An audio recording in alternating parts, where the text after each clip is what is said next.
예, 그러면 15과를 같이 보도록 하겠습니다. 15과는 앞에서 말씀드린 것처럼 단순 과거 중에서 불규칙 변화에 해당하는 제2 단순 과거입니다. 그래서 앞에서 14과에서 배운 것과는 또 조금 다르게 나타난다는 것을 알 수가 있습니다. 먼저 여기 도표를 한번 보시죠. 그래서 비교를 해 보실 수 있습니다. 능동태, 중간태, 수동태 모양이 각각 있고요. 그리고 지금 단어 자체를 한번 보세요. 여긴 지금 파이디오 동사를 쓰지 못했습니다. 왜냐하면 파이디오 동사는 규칙 변화를 하기 때문에 거기에 사용이 됐고요. 이제 여기 말로 동사와 그라포 두 개의 동사를 가지고 각각 능동태, 중간태, 그리고 수동태를 보여주고 있습니다. 우리 여기 122쪽에 설명을 한번 보면 거기에 이 제2단순 과거 동사, 그러니까 불규칙 변화를 하는 동사들이 어떤 것인지가 설명이 되어 있습니다. 본문을 한번 보시죠. 지금까지 대부분의 동사는 규칙적인 약변화를 했다. 그런데 어떤 동사들은 단순 과거의 시상을 나타내는 싸를 붙이지 않고, 그러니까 규칙 변화를 하지 않고 동사의 어간에 직접 인칭 어미를 붙여서 불규칙 변화를 한다라고 되어 있는데요. 문제는 이때 이 동사의 어간에 해당하는 것이 우리가 처음에 봤던 혹은 우리가 알고 있는 그 동사의 기본 어간과는 달라져 있는 것을 볼 수가 있습니다. 그러니까 어간 자체가 완전히 바뀌게 되는, 비슷하게 남아있는 경우도 있지만 바뀌게 되는 것도 나타나게 되기 때문에 그래서 불규칙 변화 혹은 강변화라는 말을 쓰는 겁니다. 거기도 보시면 강변화란 현재 동사가 단순 과거에서 강하게 변하여 전혀 다른 모양이 되는 데서 생겼다라고 되어 있고요. 자, 그러면 이거는 어떻게 해야 되느냐? 이 어간이 이렇게 바뀌는 것을 현재 시제에서는 말로인데요. 여기 하나 예를 들어볼 수 있을 것 같네요. 말로 동사입니다. 기본 형태는 이렇죠. 람다가 두 개인데요.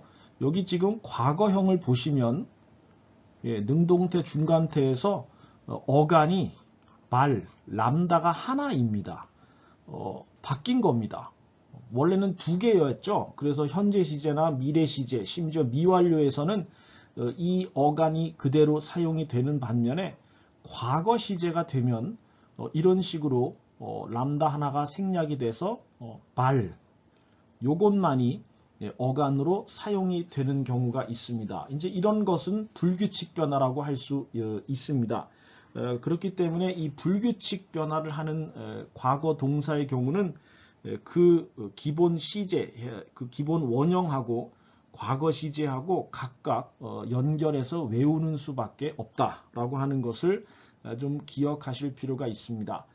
1단순 과거만 해도 거기에 접두 모음을 붙이고 그 다음에 싸 하고, 그러니까 과거 시제를 나타내주는 그 싸라는 것하고 거기에 제2시상 인칭 어미를 붙여서 만든다. 그래서 그대로 거의 기계적으로 만들어가면 된다라고 하는 것을 우리가 확인했지만, 여기 불규칙 변화를 하는 제2단순 과거의 경우는 어간 자체가 벌써 다른 모양으로 바뀌어 있는 상태에서 여기 보시는 것처럼 이렇게 접두 모음과 우리가 알고 있는 그 제2시상 인칭 어미를 붙여준다라는 것을 확인하게 됩니다. 이런 점에서 좀 다른 특징이 나타나게 되고요. 자, 구체적으로 제2단순 과거 동사 변화가 어떤 특징을 가지고 있는지를 먼저 좀 확인을 해 보도록 하겠습니다. 제2단순 과거의 구성입니다. 접두 모음, 자 여기 보실 수 있죠. 엡실론 붙어 있는 것을 확인합니다. 제2단순 과거 어간, 이 경우에는 발, 람다 하나가 없어진 발이 되겠고, 수동태 그라프 동사의 경우는 여기 그라프라고 하는 이 어간이 사용이 됐습니다. 그 다음에 접속 모음, 인칭 어미, 여기 온이 거기에 해당합니다. 제2단순 과거 어간은 간모음의 줄어든 단계에서 형성됐다. 부가 설명이 하나 있고요. 그 다음에 시상의 성격을 나타내는 시상 전미어 싸가 없다라는 점을 기억을 하시고 3번에 보니까 능동태와 중간태의 인칭 어미 변화는 미완료의 변화와 일치한다. 그러나 어간이 다른 것에 주의해야 한다라고 되어 있습니다. 실제로 능동태와 중간태를 한번 보시면 접두모음이 똑같이 붙어 있고 그리고 요 인칭 어미도 동일합니다. 미완료와. 그런데 어디서만 구분이 되죠? 네, 어간에서만 차이가 납니다. 말로 동사의 경우는 아주 큰 차이를 또 보여주는 건 아니기 때문에 자칫 요 람다 하나가 있느냐, 더 있느냐, 없느냐로 그걸 구분해야 되는데 그게 조금 어려울 수도 있습니다. 여기 예를 한번 보시죠. 에발론, 람다가 하나이고 두 개인 경우입니다. 모양, 형태는 똑같아요. 구성은 똑같이 접두모음이 앞에 있고 그 다음에 어간이 있고 접속모음과 시상인칭 어미가 차례로 이어집니다. 그런데 어간이 현재 동사 어간이냐 아니면 제2단순과거 어간이냐에 따라서 이런 식으로 각각 과거와 미완료가 만들어지게 됩니다. 이게 큰 차이입니다. 아니면 여기 람바노 동사입니다. 람바노의 경우는 조금 더 변화가 심하게 나타납니다. 그래서 여기에 그대로 접두모음을 붙이고 뒤에 제2시상 인칭 어미를 붙여주게 되면 네, 보시는 것처럼 람바논 해서 미완료가 만들어지는 반면에 제2단순과거 어간, 이 람바노의 과거 시제 어간인데요. 그거는 랍으로 굉장히 짧게 줄어든 형태를 확인할 수 있습니다.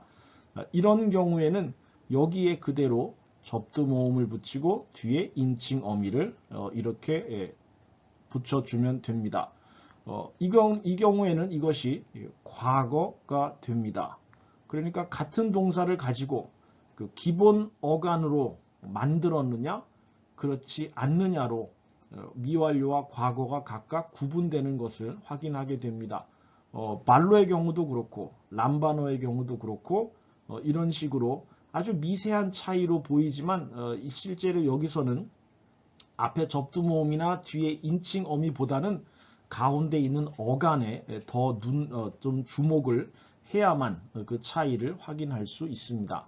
자, 4번의 경우는 수동태입니다. 수동태의 어미 변화는 제1단순 과거의 어미 변화와 같으나 그러니까 우리가 규칙 변화에서 봤던 그 어미 변화와 같지만 여기 요 N 보시면 차례로 한 가지 차이가 있죠. 그거는 바로 수동태의 특징을 나타내는 테타가 없다라고 하는 겁니다. 제1단순과거 수동태의 경우는 이렇게 돼 있었죠. 텐, 테스, 테 하고 쭉 여기에 테타가 매번 왔습니다. 그런데 제2단순과거 수동태의 경우는 앞에 접두모음 붙이는 건 똑같아요. 그런데 여기 테타만 빠져 있는 인칭 어미를 그대로 갖다가 붙여준다라고 하는 것을 알 수가 있고요. 5번의 경우는 이제 추가적으로 따라서 미래 수동태 변화도 태 없이 구성이 될 수 있다. 이것을 미래 제2수동태라고 한다라고 또 추가 설명이 있습니다. 우리가 앞에서 미래 수동태 배울 때 태가 있었죠. 그런데 이제 그라포 같은 동사 중에 동사는 그러니까 이제 일부 동사들은 미래 수동태를 만들 때 요 태가 사라지는 경우가 있다라고 하는 것을 지금 추가로 설명을 한 거고요. 6번째 단순과거 변화의 강음부호에 주의해야 한다라고 하는 점도 한번 확인을 해 보시면 좋겠습니다. 자, 이게 기본형입니다. 말로. 그리고 단순과거 능동태, 부정사, 분사가 각각 이렇게 만들어지면서 강음부호가 장음부로 혹은 뭐 예음부로 이런 식으로 붙여지게 되는 것을 확인할 수 있고요. 뭐 중간태 명령법이나 부정사의 경우도 강음부호를 좀 주의해서 볼 필요가 있다라고 이야기를 하는 겁니다. 이 부정사, 분사, 명령법 이런 것들을 일단 우리가 이번 학기에는 다루지 않기 때문에 일단 이 6번의 경우는 조금 좀 덜 다른 앞에 1번부터 5번까지의 설명보다는 일단 너무 그렇게 집중하거나 그렇게 어려워하거나 그러실 필요 없을 것 같습니다. 일단 이 앞에 1번부터 5번에 조금 더 관심을 가져주시기를 바라겠고요. 그 다음에 3번을 보면 데포넨트 동사의 과거와 미래를 보여주고 있습니다. 첫 번째 설명, 중간태형은 갖지 않고 수동태형만을 가진 데포넨트 동사가 있습니다. 대표적으로 여기 아포크리노마이라는 데포넨트 동사를 보여주고 있는데요. 이 아포크리노마이는 미완료에서도 데포넨트 동사가 된다라고 말씀을 드렸습니다. 그런데 그리고 그럴 때는 똑같이 중간태형을 사용을 하는 반면에 과거 시제를 만들 때는 지금 여기 보니까 중간태 모양이 아니고 수동태형을 만든다. 그것이 이 아포크리노마이의 과거 시제가 된다라고 설명을 하고 있습니다. 그래서 보시는 것처럼 앞에 크리텐하고 중간태가 아닌 수동태로 이것을 데포넨트 동사를 만든 것을 확인할 수 있습니다. 반면 여기 지금 보면 추가로 아포크리노마이가 중간태형으로 쓰인 구절들이 물론 예외적으로 있습니다. 그렇지만 데포넨트 동사 대개 중간태가 능동태 역할을 하는 그 데포넨트 동사들은 과거 시제를 만들 때 중간태가 아니라 수동태형만을 가지는 그런 동사들이 있다는 것을 알 수 있고 2번은 중간태, 수동태형을 모두 가지고 있는 데포넨트 동사도 있습니다. 기노마이 이거 굉장히 많이 사용되는 동사 중에 하나인데요. 이거는 과거를 만들 때 중간태로도 나타날 수 있고 수동태 모양으로도 나타날 수 있습니다. 해석은 똑같습니다. 모두 능동처럼 해석을 하는데 중간태도 있고 수동태도 있다라고 하는 것만 좀 눈여겨보시면 될 것 같습니다. 중요한 것은 모두 다 데포넨트 동사이기 때문에 기본적으로 중간태나 수동태 모양으로 나타나면 데포넨트 동사로 알고 능동으로 해석을 해야 된다라고 하는 거죠. 데포넨트 동사인 거는 당연히 단어를 처음부터 외우는 과정에서 그렇게 외워야 하는 것밖에 다른 방법은 없습니다. 그 점을 좀 기억하실 필요가 있습니다. 그 다음에는 많이 사용되는 단순 과거의 불규칙 변화 동사들이라고 되어 있죠. 그리고 괄호 안에 아마 여러분이 별로 보고 싶어 하지 않는 말일 수도 있겠는데요. 암기하라 라고 되어 있습니다. 그 얘기는 여기 나오는 이 동사들의 경우는 단순 과거를 만들 때 불규칙으로 변화를 하게 되지만 자주 나오기 때문에 반드시 알아두어야 하는 것들로 생각을 하시면 됩니다. 이제 그렇기 때문에 여기도 암기하라라고 그렇게 써 놓은 건데요. 자, 여기 보시면 아고, 하마르타노, 아포트네스코, 발로, 기노마이, 에르쿠마이, 에스티오, 휴리스코, 에코, 랑캬노, 람바노, 란타노, 레고, 그 다음에 레이포, 만타노, 호라오, 파스코, 피노, 핍토, 틱토, 튕캬노, 페로, 퓨고 이렇게 꽤 여러 개의 동사들이 많이 나오고 있는 걸 확인할 수 있는데요. 자, 여기 사실 많이 사용되는 건 맞습니다. 그런데 유난히 더 조금 더 빈도수가 높다라고 한다면 요 아고, 그 다음에 아포트네스코, 발로, 기노마이, 에르쿠마이, 그 다음에 휴리스코, 그리고 에코도 들 수 있겠고 람바노도 이미 여러 차례 여러분이 보셨고 레고 말할 것도 없고요. 레이포 남기다도 그렇고 호라오,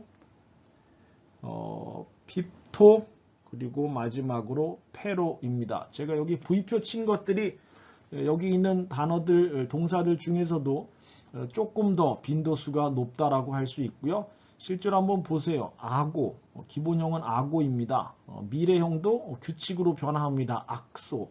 그런데 단순 과거가 되면 여기 보시는 것처럼 에가곤, 아고라고 하는 이 원래 기본형을 거의 알아볼 수 없을 정도로 변화되어 있는 것을 볼 수 있고요. 하마르타노의 경우는 하마르테사 해서 약간 규칙처럼 변화하기도 하지만 불규칙 형태로도 같이 사용이 된다는 것을 볼 수 있습니다. 이런 식으로 지금 여기 보시는 것처럼 나름대로 꽤 많이 사용이 되는 불규칙 변화 동사들이 있다는 것을 기억을 하시면 좋겠고요. 의외로 꽤 자주 등장하기 때문에 가급적이면 좀 알아놓으시면 좋습니다. 현재 시제, 미래, 단순 과거 이런 순서로 이렇게 좀 외워놓으시면 이제 단순 과거 동사들이 특히 불규칙 변화를 하는 이런 동사들이 나왔을 때 알아보시기가 훨씬 더 수월하실 겁니다. 많이 사용되는 불규칙 변화 단순 과거 수동태도 여기 따로 좀 제시를 해놨습니다. 그리고 이제 뭐죠? 어간이 끝나는 그 철자를 특히 좀 중심으로 써놨습니다. 그래서 피음 동사, 카파음 동사, 유할음 동사, 그리고 미로 끝나는 동사 이렇게 좀 구분을 해 놨고요. 여기 이제 보시면 그라포 쓰다라고 하는 것은 에그라펜 수동태의 과거 수동태가 어떤 식으로 쓰여지는지를 여기서 보실 수 있고 나머지도 마찬가지입니다. 이제 이 동사들의 경우는 불규칙 변화를 하게 되는데요. 과거 시제를 만들 때 특히 수동태 형태로 많이 사용이 되기 때문에 여기 따로 이런 식으로 제시를 해 놨습니다. 좀 눈여겨 보시고 사실은 많이 볼수록 좋습니다. 외우시면 더 좋고 그러면 실제로 이제 구절 안에 나왔을 때 훨씬 더 수월하게 좀 과거를 찾아내고 좀 규정하고 그 다음에 문장을 해석해 나가실 수 있습니다. 마지막으로 볼 것은 특수한 변화를 하는 단순 과거 동사들입니다. 그리고 이 동사들은 어근의 단순 과거라고 불리면서 특수한 변화를 한다고 되어 있고 모두 이렇게 4개의 동사가 제시되어 있습니다. 바이노, 가다, 기노스코, 인식하다, 알다, 카이로, 기뻐하다, 뒤노, 내려가다, 해가 지다 라고 하는 동사들입니다. 현재 동사죠. 이거는 여기 그래서 기본형이 이렇게 각각 나와 있고요. 어근이 뭔지도 나와 있습니다. 자, 현재 동사는 바이노인데 어근을 보니까 베라고 되어 있고 기노스코의 경우는 그노, 카이로의 경우는 카레, 뒤노의 경우는 뒤 상당히 다른 것을 볼 수 있는데요. 여기 제시되고 있는 이 동사들은 바로 이 어근, 굉장히 짧아진 이 어근에 곧바로 접두 모음과 요 인칭 어미를 붙여서 과거형을 만듭니다. 그리고 여러분은 지금 이 큰 도표에서 요 직설법에 좀 주목을 하셔야 됩니다. 가정법, 희구법, 명령법, 부정사, 분사 같이 다 알아놓으면 좋지만 지금 그것은 우리가 배우지 않기 때문에 지금 당장 알아놓으실 필요는 없고요. 일단은 여기 직설법까지만 좀 눈을 돌리셔서 여기에 집중하시면 좋을 것 같습니다. 이제 중요한 것은 이 4개의 동사는 어근이 굉장히 짧게 나타나고 이 어근이 원래 이제 이 단어의 뿌리에 해당하는 거죠. 그리고 이것이 이제 바이노로 혹은 그노라는 어근을 가지고 기노스코라는 동사를 만들어낸 겁니다. 그런데 이제 과거를 만들 때는, 과거 시제를 만들 때는 이런 식의 이 어근 자체를 다시 끄집어내서 거기에 접두 모음과 시상 인칭 어미를 각각 붙여준다라고 하는 겁니다. 그래서 여기 바이노의 예만 들어보시면 어근은 배, 그리고 그 앞뒤로 접두모음 엡실론과 뒤에 인칭어미 뉘를 붙입니다. 에벤, 에베스, 에베, 에베멘, 에베테, 에베산 이런 식으로 쭉 그 우리가 배운 과거 시제 그 제2시상 인칭어미를 그대로 어근에다가 갖다 붙여서 만든다라고 생각을 하시면 됩니다. 이제 그런 점에서 조금 특이하고요. 여기 보면 어근 단순과거 변화에서는 어근과 어간이 같다. 뭐 같은 셈이 되죠. 왜냐하면 여기에다가 이 어근 자체에다가 그냥 접두모음과 인칭어미를 그대로 갖다 붙이기 때문에 그렇고요. 어간은 항상 긴 모음으로 끝납니다. 네, 여기 에타, 오메가, 에타, 입실론 다 긴 걸로 간주를 한다는 얘기고요. 어형 변화는 단순 과거 수동태 변화와 같다라고 해서 여기 제2시상 인칭 어미를 그대로 어근에다가 갖다 붙여주면 됩니다. 접두모음은 접두모음이 아니라 이거는 접속 모음이라고 하는 게 더 맞죠. 접두모음은 요 앞에 있는 엡실론이니까요. 요거는 접두모음이 아니라 접속 모음이라고 명칭을 좀 바꿔야 되겠고, 마지막 하나는 추가되는 설명입니다. 바이노라는 동사는요, 단독으로 사용이 되지 않고 항상 앞에 전치사를 붙여서 복합 동사로만 쓰입니다. 근데 이제 기본 바이노가 과거 시제를 만들 때 이렇게 바뀌는 걸 알면 복합 동사를 만들 때도 동일하게 이것이 사용된다는 것을 응용하면 되는 겁니다. 자, 일단 제2단순 과거에 대한 설명은 여기까지로 드리겠고요. 128쪽에 문법 연습이 아주 짧습니다. 한 5개 정도의 예를 제시해 놨고 그것을 각각 분석을 해 보시면 됩니다. 문법 연습을 과제로 한번 해 보시기를 바라겠고요. 연습 문제에도 한번 가급적 여러분이 해 보세요.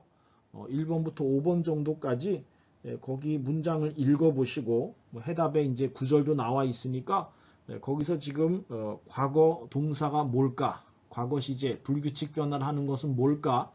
그 뒤에 앞뒤에 있는 그 철자들을 한번 유심히 보시고 찾아내 보는 그 연습을 해 보시면 좋을 것 같은데요. 일단 문법 연습은 제가 과제로 드립니다. 그러니까 꼭 단어가 몇 개 안 돼도 제2단순과고 이 불규칙 변화 연습을 해 보시기를 바라고, 우리 연습 문제는 수업 시간에 같이 또 좀 살펴보도록 그렇게 하겠습니다.